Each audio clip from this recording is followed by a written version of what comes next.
We need to rededicate ourselves to continue to look intensively at Lot 5 and the adjacent lots. History books tell us Christopher Columbus was the first, but that story just got shattered.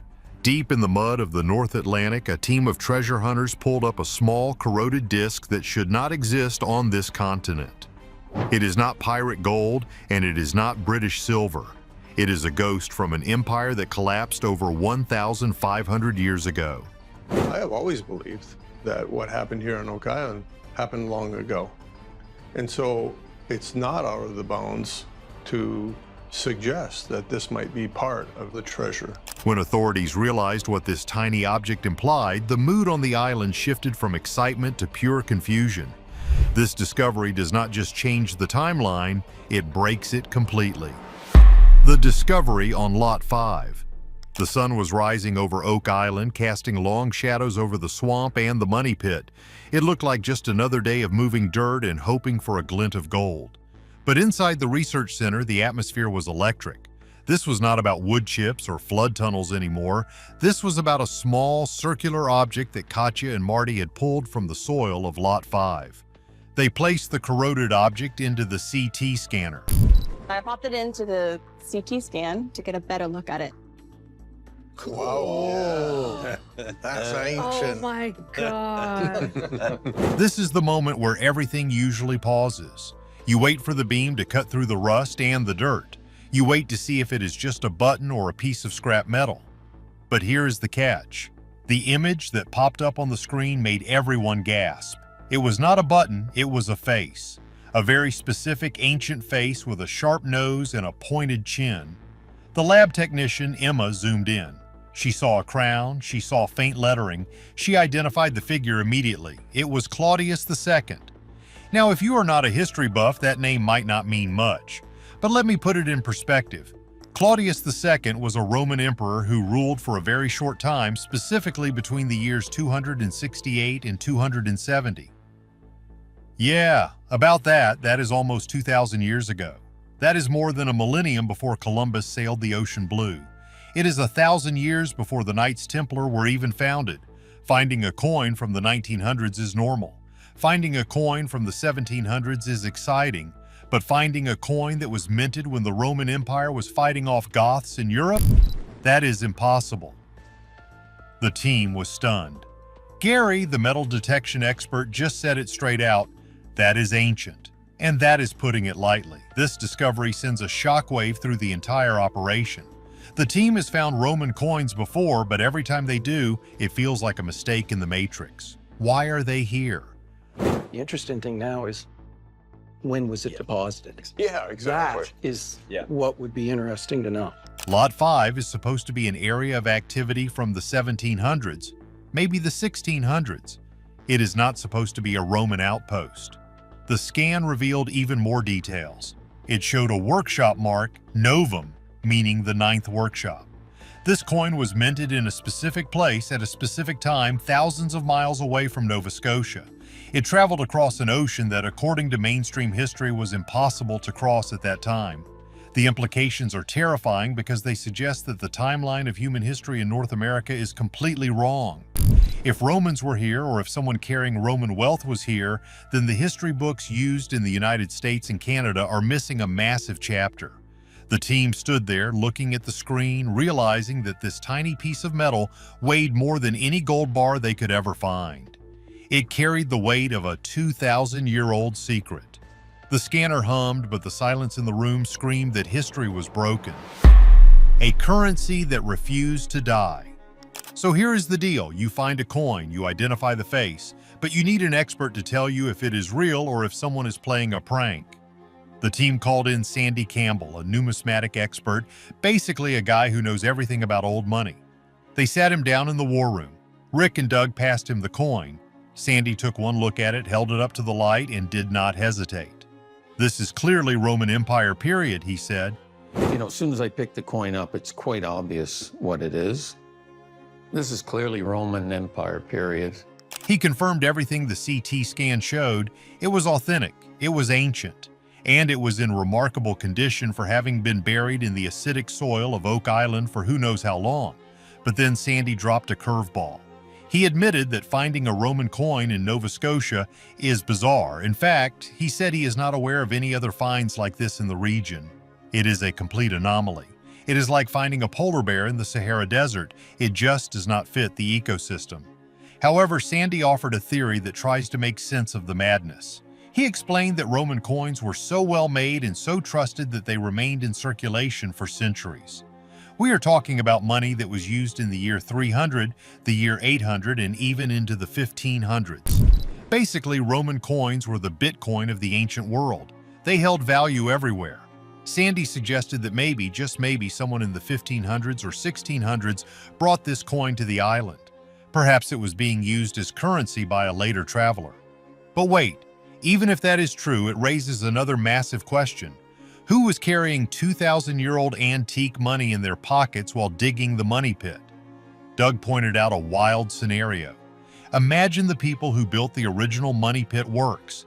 Imagine them sweating, digging, setting traps, and in their pockets they are carrying coins featuring the face of a Roman emperor. It changes the profile of the people on the island. I'm puzzled how so many Roman coins could land on this island. Question that would be in my mind is, who brought it? Right. These were not just pirates with stolen Spanish silver. These were people with access to ancient wealth, people who valued history, or people who had raided the vaults of Europe. The coin itself tells a story of chaos. Claudius II ruled during the crisis of the 3rd century. The Roman Empire was falling apart. It was splitting into 3 pieces. There were plagues, invasions, and economic collapse.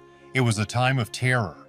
And somehow, a token from that terrifying era survived the collapse of Rome, survived the Dark Ages, crossed the Atlantic Ocean, and ended up buried in the mud of a mysterious island in North America.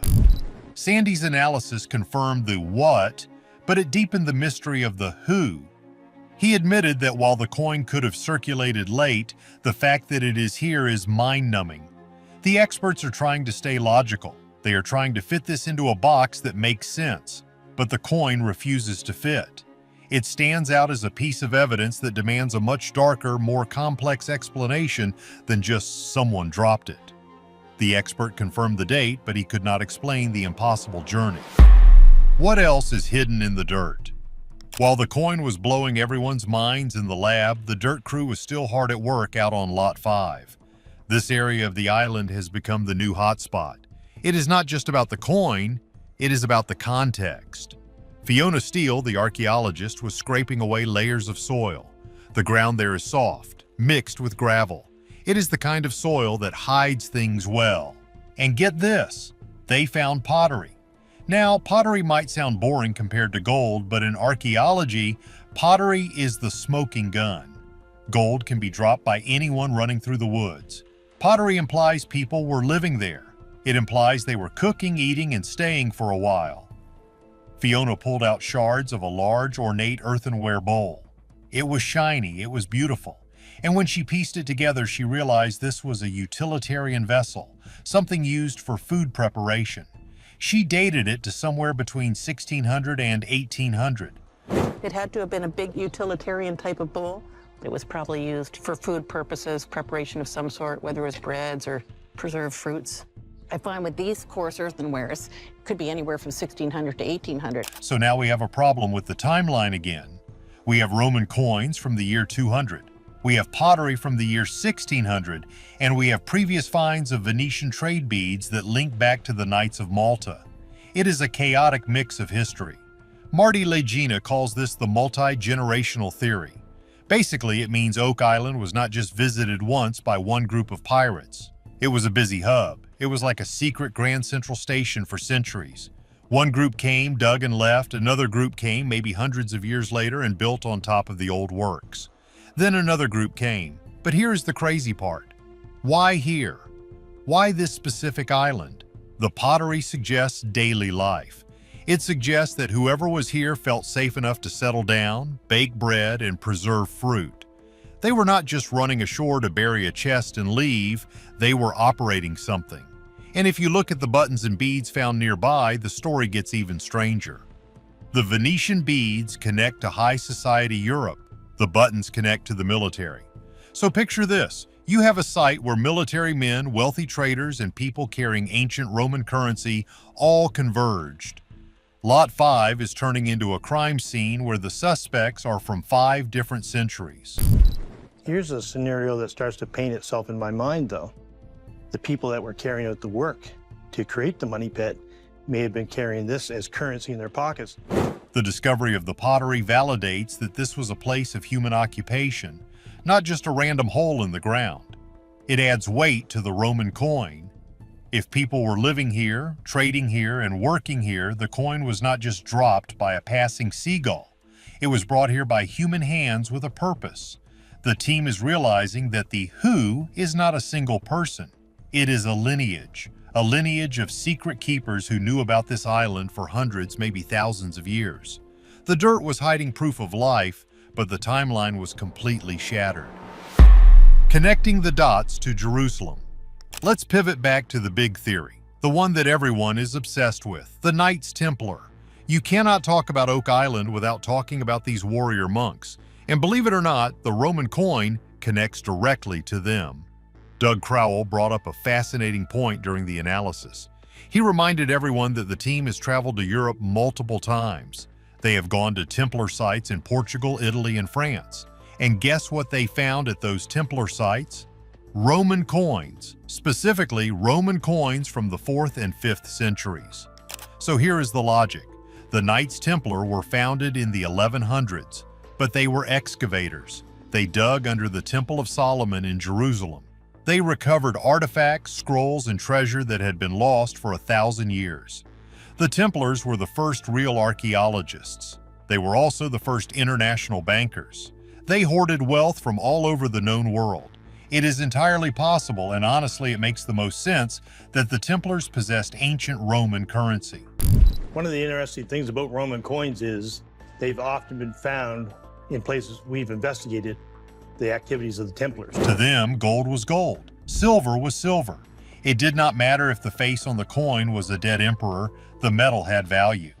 Now look at the map. We know the Templars had a massive fleet of ships. We know that in the year 1307, when the King of France tried to arrest them and take their treasure, the Templar fleet vanished, disappeared into thin air. Many researchers believe they sailed west. They sailed to Scotland and then perhaps they kept going. If the Templars came to North America to hide their vast treasure, they would have brought their banking assets with them. That would include gold, silver, jewels, and yes, ancient Roman coins that they had collected during their crusades. This explains why we find a coin from the year 200 next to artifacts from the Middle Ages. The Templars act as the bridge. They are the connective tissue between the ancient world and the new world. Doug and Rick discussed this openly. They realized that the data is messy. You have Roman things, Templar things, and British things, but if you view it through the lens of the Templar order, it all fits. The Templars were hoarders of history. Finding a Roman coin on Oak Island is like finding a fingerprint left by a Templar knight.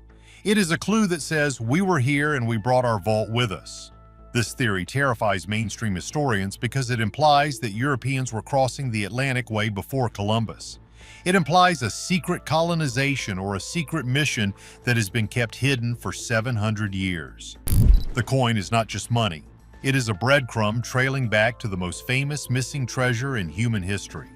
Is it possible the Roman Empire reached America, or did the Templars bring the coin as a relic? The evidence is mounting. Hit like, subscribe, and tell us your theory below.